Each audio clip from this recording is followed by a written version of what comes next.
Hari ini kita lanjutkan mengenai tubuh. Kita punya kewajiban untuk menjaga dan merawat tubuh kita. Mengapa?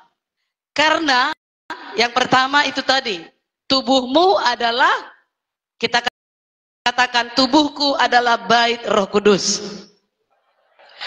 1 Korintus 6:19a berkata begini, atau tidak tahukah kamu bahwa tubuhmu adalah bait Roh Kudus yang diam di dalam kamu, Roh Kudus yang kamu peroleh dari Allah.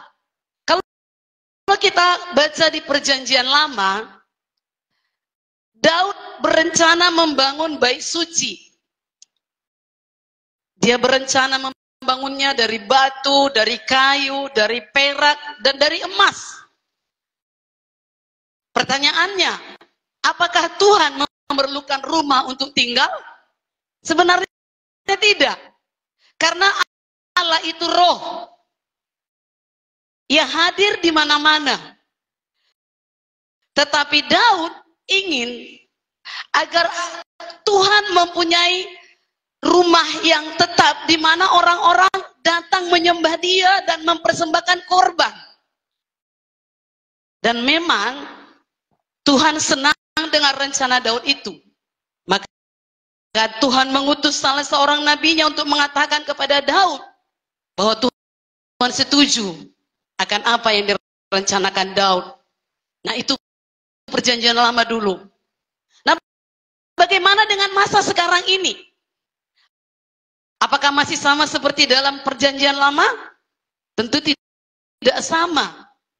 Di masa Perjanjian Baru, Allah Roh Kudus berdiam di hati setiap orang percaya kepada Yesus Kristus. Di mana Roh Kudus itu, saudaraku? Berdiam di hati setiap orang percaya kepada Yesus Kristus.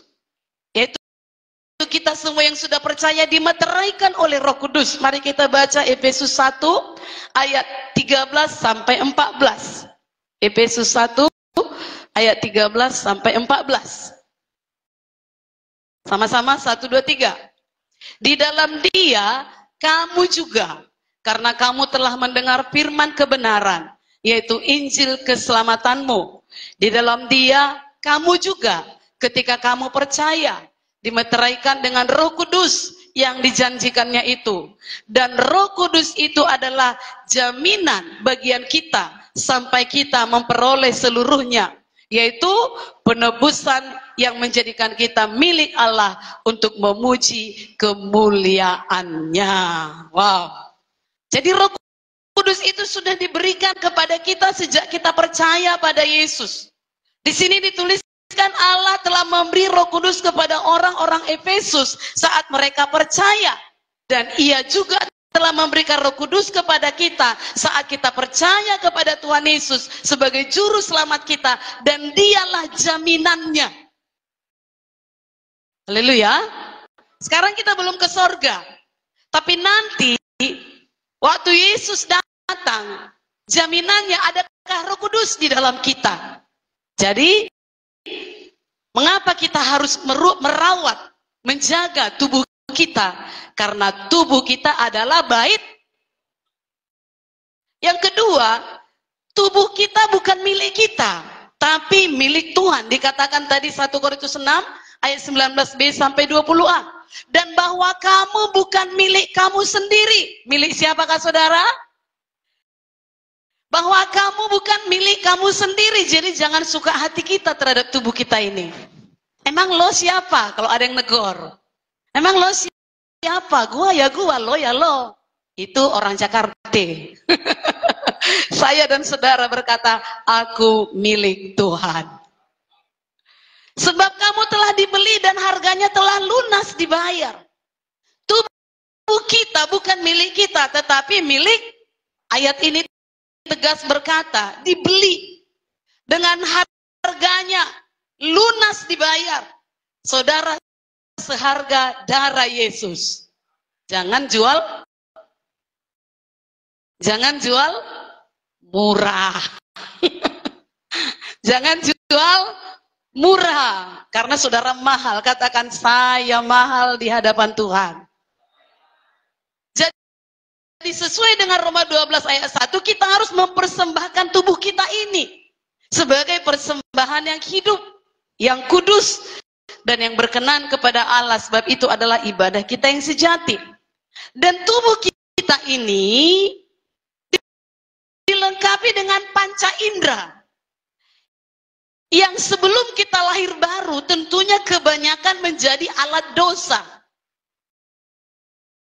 Agak dikurangi suaranya, HP siapa itu? Tetapi saat kita lahir baru, Kristus masuk dan mendiami hidup kita. Ada suatu transformasi yang luar biasa terjadi. Kita menjadi manusia baru. DNA kita menjadi DNA ilahi.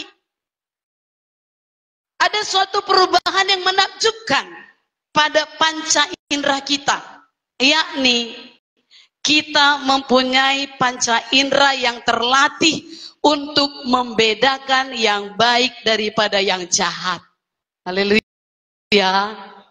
Jadi panca indera orang yang sudah lahir baru, Ibrani 5:14b berkata, kita mempunyai panca indera yang terlatih untuk membedakan yang baik daripada yang jahat.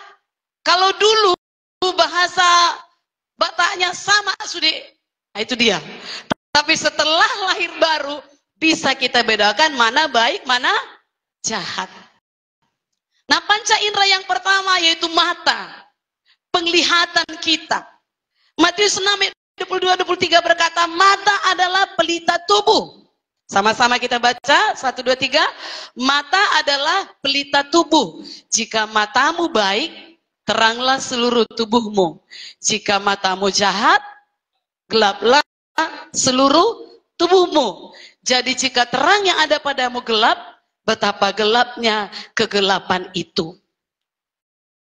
Jika matamu baik, artinya jika matamu sehat. Bukan soal penyakit katarak ya, bukan.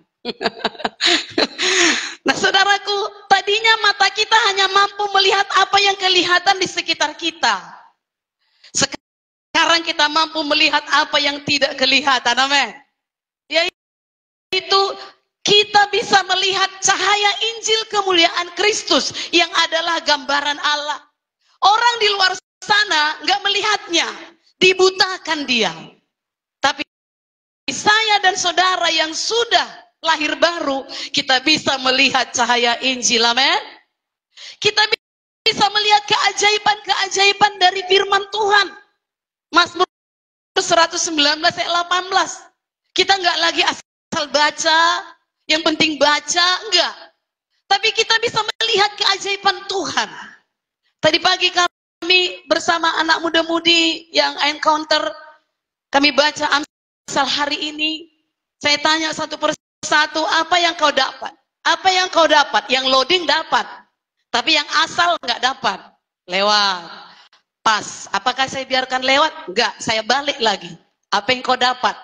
Harus bisa melihat keajaiban setiap firman Tuhan. Amin. Apa maksud Tuhan di situ? Ada banyak berkatnya di Amsal 11. Saya ajari mereka 1 bulan 31 pasal. Itu Amsal. Tiap hari kau baca 1 pasal. Dan hari ini tepat tanggal 11. Di situ diajarkan bagaimana kalau orang jujur akan selamat pada hari kemurkaan. Kalau orang fasik dia akan lenyap. Bahwa harta tidak berarti pada hari kemurkaan. Tapi orang benar diselamatkan pada hari kemurkaan. Bahwa orang bodoh menjadi budak orang bijak. Maka saya katakan jangan jadi bodoh. Engkau nanti selamanya jadi budak. Haleluya saudaraku. Orang yang lahir baru bisa melihat keajaiban-keajaiban dari Taurat Tuhan, dari firman Tuhan. Orang yang sudah lahir baru matanya tertuju pada Yesus. Dan kalau sudah tertuju pada Yesus, dalam Ibrani 12 ayat 1 sampai 2, kita sadar dia ada menyaksikan kita selalu. Dia tahu kelemahan kita. Dia tahu sakit penyakit kita. Dan kalau kita pandang dia, apapun pergumulan hidup kita, Gak membuat kita lemah, karena kita tahu Yesus lebih menderita pada masa waktu dia di dunia. Amin. Maka kita tidak lagi tertarik pada kemilau dunia, karena semua kemilau dunia ini dikatakan sekejap lenyap. Pesona dunia ini dibanding dengan kemilau kemuliaan Tuhan itu cepat lenyap, kata 1 Yohanes 2:16. Jadi panca indera yang pertama kita sebagai orang lahir baru, mata kita bisa melihat cahaya Injil. Amin. Panca indera kita yang kedua, telinga, pendengaran. Dulu kita hanya mendengar suara-suara dunia. Kau lemah, kau miskin, kau sakit-sakitan. Suara iblis, dosamu nggak diampuni, kau tidak diterima di sorga. Bahkan suara-suara kedagingan kita, yang kadang kalau dipuji orang kita melambung jadi sombong, yang kadang kalau direndahkan Tuhan kita menangis terseduh-seduh. Itulah suara-suara yang kita dengar dulu. Terkadang kita berlinang air mata, kok diejek aku ya, kok sehina itu aku di matanya. Namun saudaraku, natur ilahi, DNA ilahi kita membuat kita dapat menangkap suara Tuhan yang lemah lembut. Sekalipun di tengah-tengah hiruk pikuk dunia tadi, suara dunia, suara iblis, suara kedagingan kita, tetapi natur ilahi kita, panca indera telinga kita bisa mendengar suara Tuhan di tengah-tengah hiruk pikuk suara tersebut. Amin. Haleluya. Sekiranya iblis berkata, dosamu nggak diampuni, kita bisa dengar suara Tuhan, aku sudah mengampunimu anakku. Dia ingatkan kita firman Tuhan 1 Yohanes 1:9. Kalau suara kedagingan kita berkata, aku hebat, dipuji aku. Tapi kita bisa mendengar suara ilahi yang berkata, nakku, orang yang merendahkan hati akan ditinggikan Tuhan. Amin. Saudaraku, dulu kita bertelinga, tapi tidak pernah benar-benar mendengar. Tapi setelah kita menyerahkan hidup kepada Tuhan, Yesaya 55 berkata, karena Tuhan Allah telah membuka telinga kita, dan setiap pagi Ia mempertajam pendengaranku untuk mendengar seperti seorang murid. Bagaimana supaya setiap pagi dipertajam pendengaran kita? Ya harus berdoa. Apa saudaraku? Harus berdoa. Harus baca Alkitab. Orang tua yang kekasih, ajak keluarga saudara. Kalau pagi hari tidak sempat baca Alkitab bersama, malam mau tidur, baca bersama. Tanya anak saudara apa berkat yang dibacanya. Itu akan paling tidak lengket dia sedikit pun jadilah. Itu menjadi bekal dia. Gak cukup hanya sekali ibadah minggu atau ibadah muda-mudi, udah ibadah muda-mudi udah beres lah itu. No. Lalu saudara melihat tingkahnya belum berubah, saudara menuntut lebih, tapi kau sudah muda-mudi, itu akan melemahkan dia. Kita kerja sama, amin Bapak Ibu. Nah, panca indera berikutnya hidung atau penciuman. Tadi saya bacakan sebelum firman Tuhan ini, Mazmur 2:11, beribadahlah kepada Tuhan dengan takut dan ciumlah kakinya dengan gemetar. Artinya kita beribadah dengan kasih yang dalam dan penghormatan yang besar. Setiap hari kita harus datang kepada Tuhan dengan kerendahan hati. Mencium kaki itu rendah hati loh. Jadi kita tiap hari harus datang kepada Tuhan dengan kerendahan hati. Dan meminta apa yang Tuhan sediakan di sorga terjadi dalam hidup kita. Datanglah kerajaanmu, jadilah kehendakmu di bumi seperti apa yang disediakan Tuhan di sorga bagi kita. Itu kita minta dengan kerendahan hati, sehingga kita mengalami apa yang Tuhan sediakan bagi hidup kita. Dan kita menjadi orang yang menyebarkan keharuman, pengenalan akan Kristus di mana saja kita berada. Amin. Panca indera berikutnya, lidah kita. Pengecap. Lidah kita kita sekarang dapat mengecap kebaikan Tuhan dalam setiap aspek hidup kita. Dalam Mazmur 34 ayat 9 ada lagunya. Kecaplah dan lihatlah betapa baiknya Tuhan itu. Rasakan dan nikmati kasih setia Tuhan. Sekali lagi.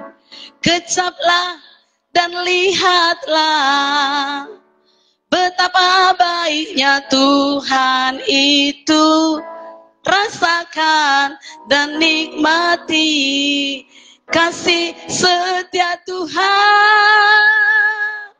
Syukur bagimu Tuhan, segala hormat bagimu Tuhan, Allah yang mengasihiku,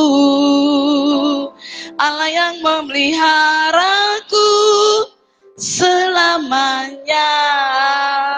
Haleluya. Jadi kita sekarang dapat mengecap kebaikan Tuhan. Kita bisa berkata seperti Mazmur 119 ayat 103, janji Tuhan lebih manis dibandingkan madu. Madu asli atau madu apapun namanya itu. Fungsi lidah kita pun dirombak total. Tidak lagi dipakai untuk mengutuk. Tidak lagi dipakai untuk menggosip. Tidak lagi dipakai untuk mengadu domba. Dirombak total.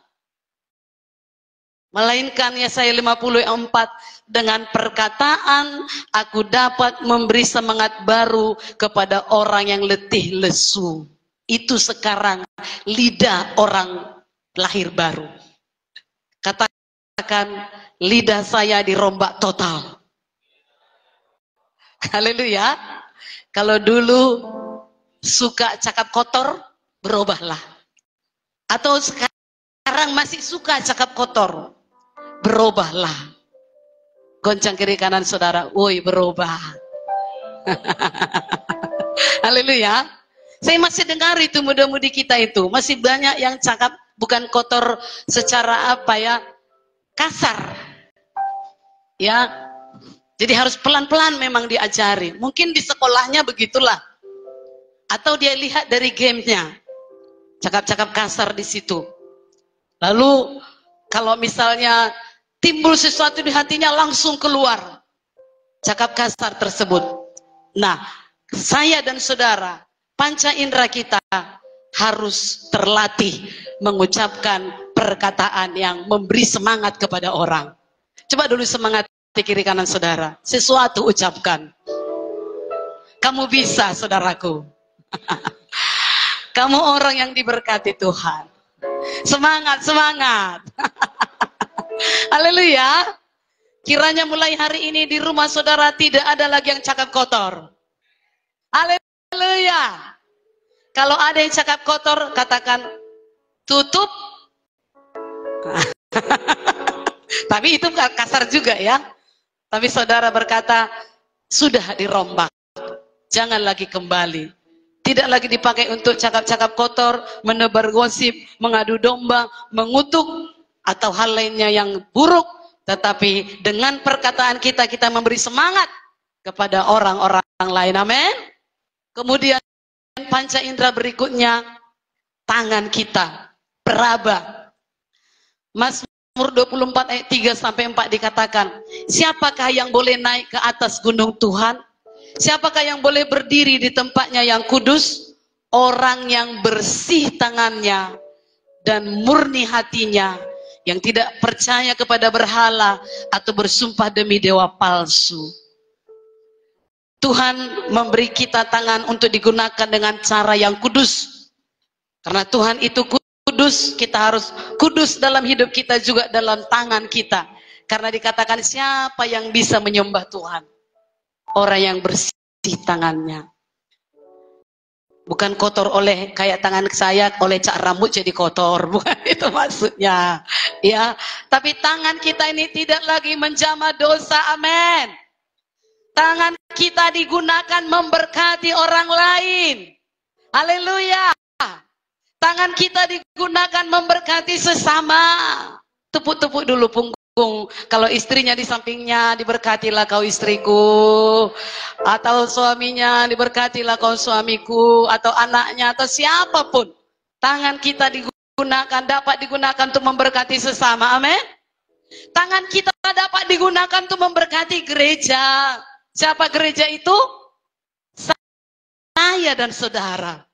Berkati sesama kita dengan tangan kita. Kita kerja keras. Lalu kita bisa menolong orang yang lemah. Haleluya. Tangan kita dapat digunakan untuk menunjukkan cinta. Bapak-bapak peluk istri saudara. Ibu-ibu juga peluk suaminya. Jangan kaku. Dulu pengen memeluk sebelum menikah. Sesudah menikah menjauh. Orang tua peluk anaknya saat mendoakan, dipeluk dia. Haleluya. Jadi tangan kita dapat digunakan menunjukkan cinta.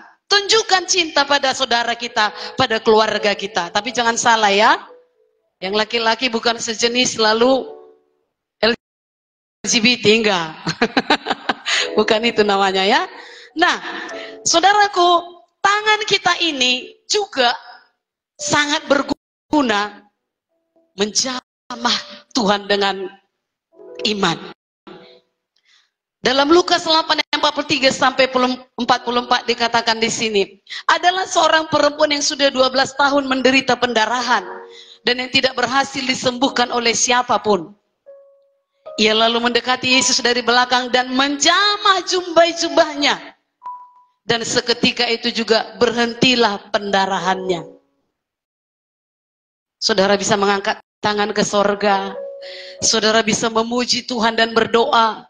Sentuh dia dengan tangan iman saudara. Maka percayalah, mujizat akan menjadi milik saudara. Karena dia tidak berubah dulu, sekarang, dan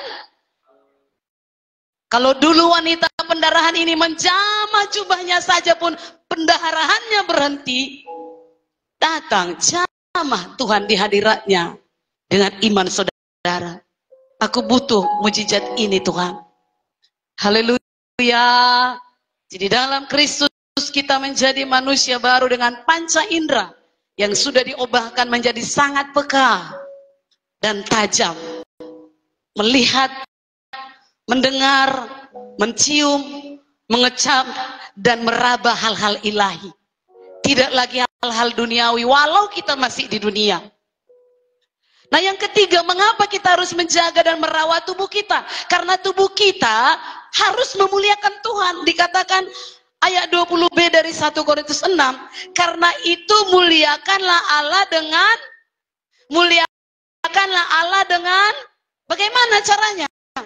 Memuliakan Tuhan dengan tubuh kita, jaga kekudusan hidup. Sebagai bait Allah kita dipanggil menjaga kekudusan hidup. Dikatakan 1 Tesalonika 4 ayat 3 sampai 4. Sama-sama 1, 2, 3. Karena inilah apa itu? Pengudusanmu, yaitu supaya kamu menjauhi percabulan. Supaya kamu masing-masing mengambil seorang perempuan menjadi istrinya sendiri dan hidup di dalam pengudusan dan penghormatan. Kalau dunia sekarang, gak suka ceraikan, gak suka tinggalkan. Lihat itu ribuan. Kalau saudara cek dikatakan di apa namanya itu ya, di pengadilan, ribuan orang mendaftar untuk cerai. Hanya karena harta gono gini lah, hanya karena nggak suka lagi lah, hanya karena nggak tertarik lagi lah, hanya karena nggak sependapat lagi lah. Orang Kristen dikatakan firman Tuhan supaya kamu masing-masing mengambil seorang perempuan. Berapa orang? No 2, no 3. Seorang perempuan menjadi istrinya sendiri, bukan istri bersama, dan hidup di dalam pengudusan dan penghormatan. Kalau nggak punya anak, gimana?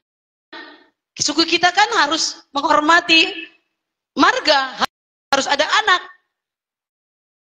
Firman Tuhan berkata, ada atau tidak ada anak, tidak boleh cerai. Ada maksud Tuhan kenapa nggak punya anak? Ada maksud Tuhan kenapa punya banyak anak? Haleluya. Kekudusan berarti menjauhi segala bentuk dosa. Kuduslah kamu sebab aku kudus, kata 1 Petrus 1:16. Dengan menjaga kekudusan hidup, kita memuliakan Tuhan. Dan kita menjadi saksi hidup bagi orang lain. Dari mana kekudusan kita nampak? Perkataan kita, perbuatan kita, pemikiran kita, dan juga dari hasil-hasil karakter yang kita tampilkan dimanapun kita berada. Nah, bagaimana cara kita memuliakan Tuhan dengan tubuh kita? Beri diri melayani. Apa saudaraku? Sebagai bait Allah kita dipanggil untuk menggunakan tubuh kita melayani Tuhan dan melayani sesama. Haleluya. Melayani itu bukan hanya tampil di altar. Ada banyak bentuk pelayanan. Di gereja ada macam-macam pelayanan. Di komunitas saudara ada macam-macam pelayanan. Di keluarga saudara ada macam-macam pelayanan. Biarlah dalam kita melayani, kita menunjukkan kasih, dan kita memuliakan Tuhan melalui tindakan kasih kita. Amin.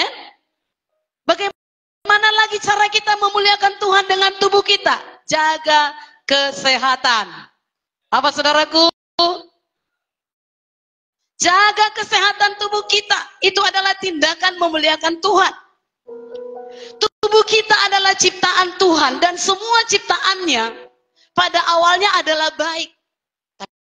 Tapi dosa merusak. Menjaga kesehatan tubuh ini pertama-tama melalui pola makan yang sehat. Apa kata Amsal 3:16? Umur panjang di tangan, umur panjang ada di tangan kanannya. Maksudnya apa? Kita yang berkuasa memilih apa yang mau kita masukkan ke mulut kita ini. Jadi kalau semua kita masukkan hal-hal yang tidak sehat, hal-hal yang tidak baik, maka kesehatan bisa menurun. Jamu, apa saudaraku? Jaga mulut. Itu juga penyangkalan diri. Dan jika memungkinkan, olahragalah. Apalagi kita yang sudah umur 50 ke atas ini, olahraganya nggak mesti harus nge-gym, jangan. Nggak harus ke situ, jalan aja pun bisa di pagi hari misalnya sambil memuji Tuhan. Dan aturlah istirahat. Bagi ibu-ibu yang berpajak pagi, ya jam 3 harus keluar rumah, ganti jam istirahatnya, jangan sampai kurang istirahat.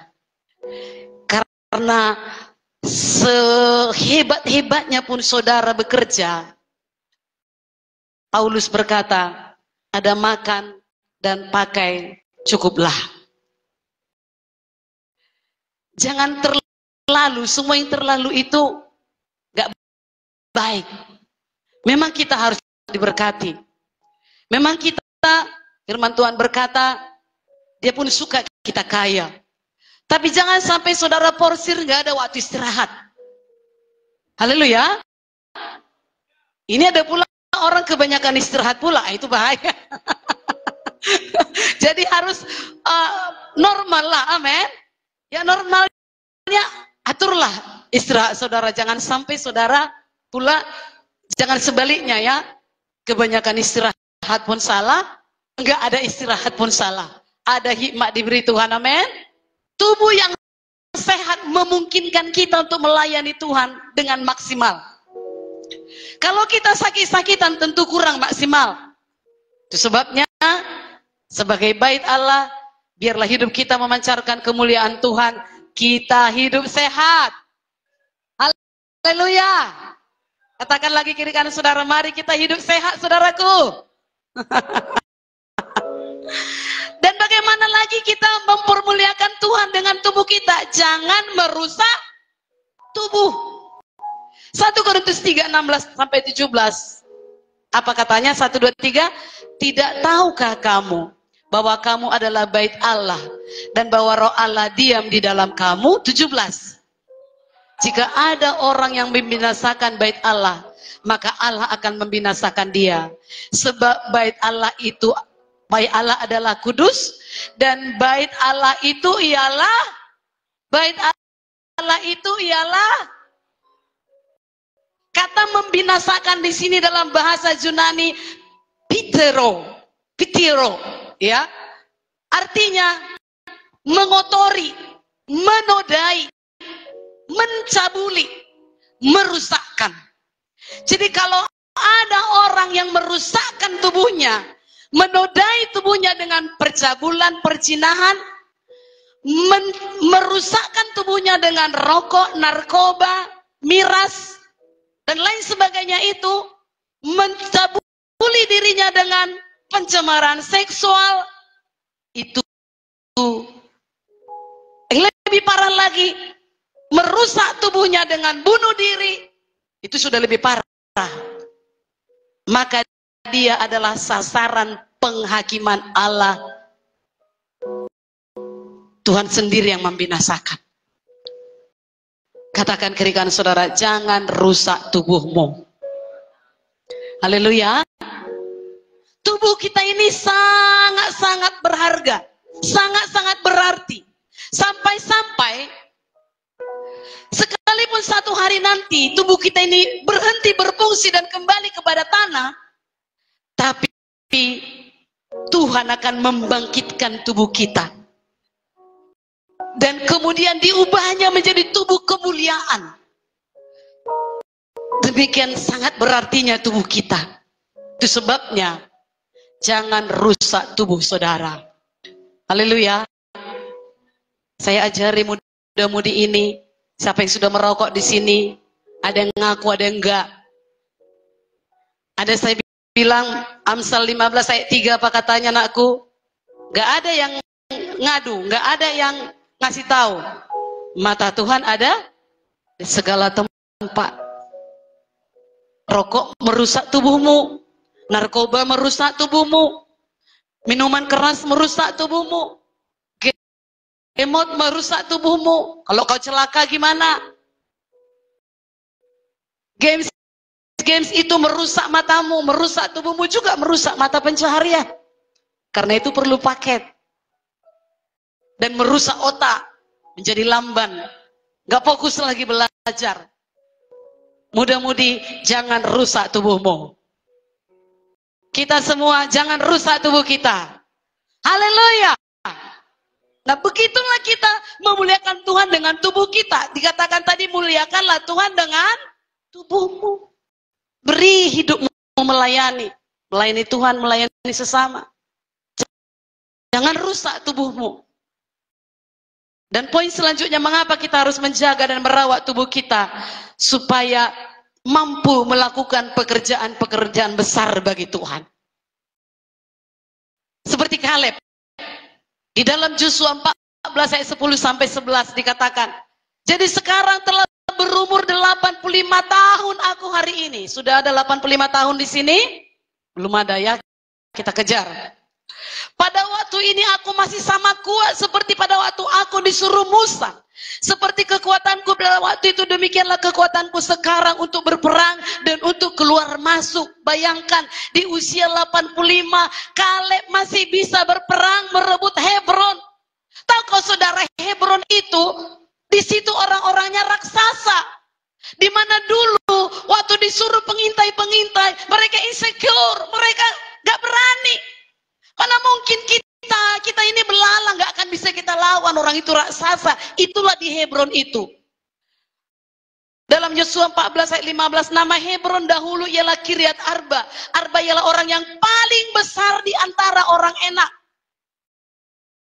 Tapi menghadapi itu, di umur 85, Kaleb masih sanggup. Berarti dia sehat. Lagi-lagi, biarlah kita sehat semua, kita bisa mengerjakan pekerjaan besar. Ada banyak pekerjaan besar untuk kita. Jangan egois, jangan mikirkan diri sendiri. Masih banyak keluarga kita masih dalam kegelapan. Saya sedih sedih melihat di mana orang sudah keluar dari gereja ini, dia berpikir bebaslah, nggak ada lagi yang melarang. Itu salah total. Hidup kita apa kata firman, amin. Bukan karena takut pada pendeta, takut pada sesama gereja, lalu bebas mau lakukan apapun, sedih. Saudaraku, masih banyak keluarga kita yang masih dalam kegelapan, yang belum mengenal Tuhan. Itu kerja kita, mengasihi orang lain yang terhilang lagi. Masih banyak perlu berkarya untuk pekerjaan Tuhan, dan masih banyak lagi. Semua itu membutuhkan kesehatan, amin. Lagi-lagi jaga kesehatan saudara agar mampu melakukan pekerjaan besar sampai hari tua. Haleluya. Jangan katakan orang muda matusi. Kita orang tua harus maju. Haleluya. Ini para lansia 17 Agustus diundang di Giat Ebenezer Jamin Ginting. Para lansia bertemu di sana. Untuk apa? Untuk saling menguatkan satu dengan yang lain. Lanjut usia 60 tahun ke atas, nanti ber-17 Agustus di Giat Jamin Ginting. Kami yang lainnya di sini berpesta. Haleluya. Nah, kemudian mengapa kita harus menjaga dan merawat tubuh kita supaya mampu menikmati janji Tuhan? Masih tentang Kaleb dalam ayat 12, oleh sebab itu berikanlah kepadaku pegunungan yang dijanjikan Tuhan pada waktu itu. Diingatnya janji Tuhan. Yohanes 14 ayat 12. Yang dijanjikan Tuhan pada waktu itu, sebab engkau sendiri mendengar pada waktu itu bahwa di sana ada orang enak dengan kota-kota yang besar dan berkubu. Mungkin Tuhan menyertai aku sehingga aku menghalau mereka seperti yang difirmankan Tuhan. Apa janji Tuhan yang belum genap dalam hidup Bapak Ibu? Di hari tua sekarang minta itu, janji Tuhan. Inilah salah satu alasan mengapa kita perlu menjaga kesehatan, supaya kita mengecap manisnya janji-janji Tuhan. Ada banyak janji Tuhan yang untuk kita bisa nikmati, asalkan kita taat dan ditambah jaga kesehatan. Nanti udah ada berkat, nggak bisa makan, untuk apa ya kan? Udah ada berkat, nggak bisa dinikmati, tidur di ruang ICU untuk apa? Itu sebabnya, mari kita semua sehat, amin. Di usia 85 tahun, Kaleb akhirnya bisa menikmati janji Tuhan. Dia taat dan juga sehat. Memang Tuhanlah yang memberikan kesehatan, namun kita harus punya bagian, amin. Usia kita di tangan Tuhan. Tapi menjaga dan merawat tubuh sepenuhnya adalah keputusan kita. Mari kita hargai dan kita pelihara, kita rawat tubuh kita supaya sehat dan kuat. Merawat dan menjaga tubuh adalah salah satu bukti kita menghargai berkat Tuhan. Kemudian, kalau sakit gimana? Kalau ada sakit penyakit, bagaimana cara pandang kita? Masih sabar sedikit lagi? Tenang, ada makan siang hari ini. Ada yang menjamu kita nanti ya. Jadi jangan terlalu buru-buru. Nah, tadi kan katanya sehat sampai umur 85 tahun pun bisa merebut janji Tuhan. Bisa mengecap janji-janji Tuhan. Dan kalau ada sakit penyakit, bagaimana cara pandang kita? Dan respon kita bagaimana? Pada mulanya manusia diciptakan Allah itu baik adanya, sempurna. Kata Kejadian 1, 26, 28. Tapi rancangan Tuhan itu berubah ketika Adam dan Hawa jatuh dalam dosa. Dan sebagai konsekuensinya, Hawa akan merasakan sakit pada waktu, dan Adam akan, apa dikatakan Adam? Konsekuensinya harus berpeluh cari nafkah. Itu konsekuensinya. Dosa mengakibatkan Adam dan Hawa bisa mengalami kematian. Dan kematian ini masuk ke dunia sebagai akibat dari keberdosaan manusia. Nah, dalam menghadapi menghadapi keragaman sakit penyakit, kita nggak bisa menyimpulkan semua sumbernya sama dan akibatnya sama. Alkitab memberitahukan kepada kita sumber penyakit, yang menjadi pertanyaannya, bagaimana kita cara memandangnya dan meresponnya. Saudaraku, mengapa Tuhan izinkan? Saya dulu banyak bertanya dalam hal itu. Hamba Tuhan besar, bisa sakitnya parah sekali. Saya itu tanda tanya. Ya. Dalam Yohanes 9 ayat 3 dituliskan di situ orang buta sejak lahir. Murid-murid bertanya, itu dosa orang tuanya atau dosa dia? Saudara baca nanti Yesus menjawab, bukan dia dan bukan orang tuanya, tapi karena pekerjaan Allah harus dinyatakan di dalam dia. Jadi itu namanya penyakit yang diizinkan Tuhan, supaya nama Tuhan dipermuliakan melaluinya. Ada penyakit normal karena kelemahan fisik. Dikatakan Paulus pada Timotius, minumlah sedikit anggur karena pencernaanmu sedikit terganggu dan fisikmu lemah. Jadi bukan dibilang minum sampai mabuk ya. Minum sedikit anggur katanya. Kata Paulus kepada Timotius. Jadi dia sakit. Kemudian akibat umur. Karena memang Mazmur 90 ayat 10 berkata umur manusia 70. Kalau kuat 80. Dan setelah air bah hanya sebatas 125. Nah memang itu sudah batas umur. Jadi kalau ada orang tua 70 tahun sudah mulai lemah, itu memang normal. Tetapi kita bisa meminta mujizat Tuhan, amin. Seperti Kaleb tadi, ya kan? 85 tahun. Nah, ada penyakit akibat dosa atau hukuman dari Tuhan seperti Gehazi. Kenapa dia sakit kusta? Karena dia bohong sama tuannya Elisa. Dan dia tamak. Elisa nggak mau minta uang yang diberikan orang yang sudah disembuhkan itu, tapi dia kejar, tamak dia. Kemudian Raja Usia ini karena kesombongannya, udah kuat dia sombong, maka sakit. Kemudian Nebukadnezar di Daniel 4, dia juga saking sombongnya, dia diubah jadi binatang. Kesakitan dia, apa makanan binatang itulah makanannya. Nah, itu penyakit akibat dosa atau hukuman dari Tuhan. Ada penyakit yang saya katakan tadi, penyakit karena mencemarkan tubuh. Di Roma 1 dituliskan karena hubungan tidak wajar. Apa itu hubungan tidak wajar? Salah satu perzinahan, homoseks, lesbian. Itu hubungan tidak wajar. Dan Roma 1 menuliskan, Tuhan serahkan kepada hawa nafsunya, terserah mau buat apa. Itu karena mencemarkan tubuh.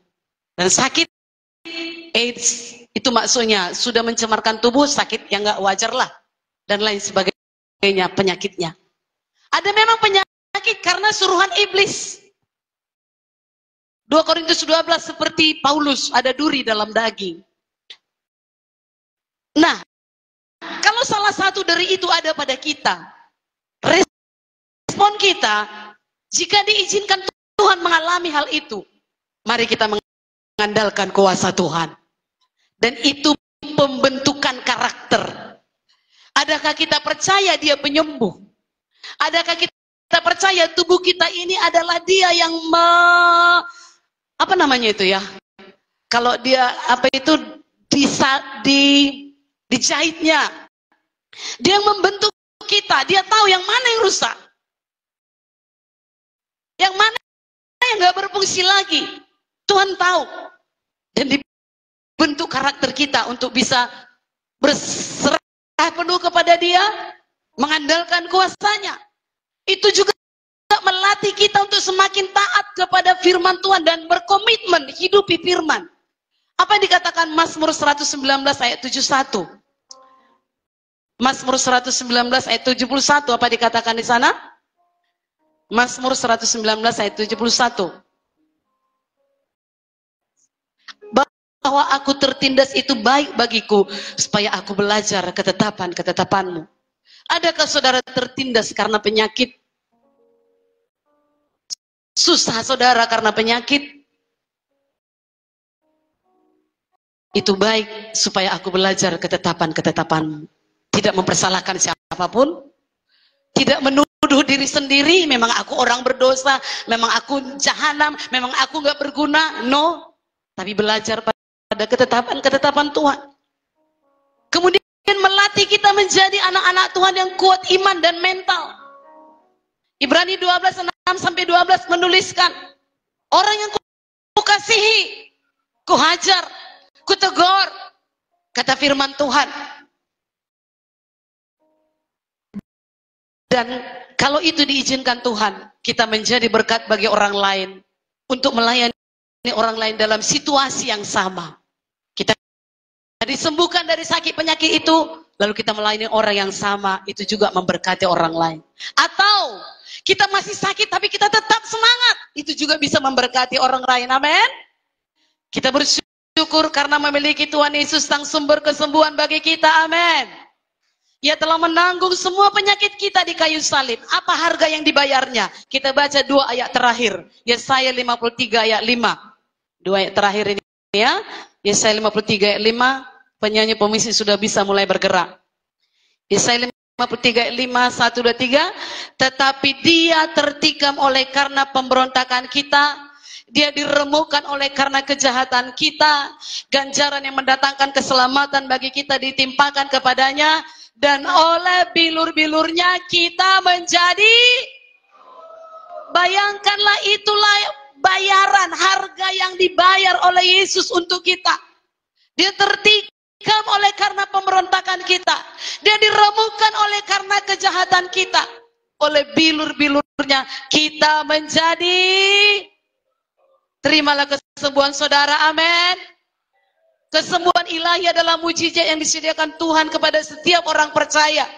Tidak ada penyakit yang terlalu besar atau berat sehingga ia tidak dapat menyembuhkannya, karena dia adalah dokter segala dokter, tabib di atas segala tabib. Adakah saudara percaya? Tuhan mau kita sehat. Bahkan Tuhan menegaskan dia sendiri akan mendatangkan kesembuhan dan mengobati setiap luka dalam tubuh kita. Yeremia 30 ayat 17a, sebab aku akan mendatangkan kesembuhan bagimu, aku akan mengobati luka-lukamu, demikianlah. Katakan, sembuh aku Tuhan. Sembuh aku Tuhan. Sehat aku Tuhan. Untuk memuliakan Tuhan. Mari kita bangkit berdiri. Tuhan adalah pemilik tubuh kita. Berarti iblis bukan pemiliknya. Hanya 2 pilihan. Dan kalau iblis yang bukan pemilik itu menyentuh tubuh saudara atau tinggal dalam tubuh saudara, kita punya hak sepenuhnya mengusirnya. Haleluya. Penumpang yang lain saudara punya hak mengusirnya dalam nama. Jadi tubuhmu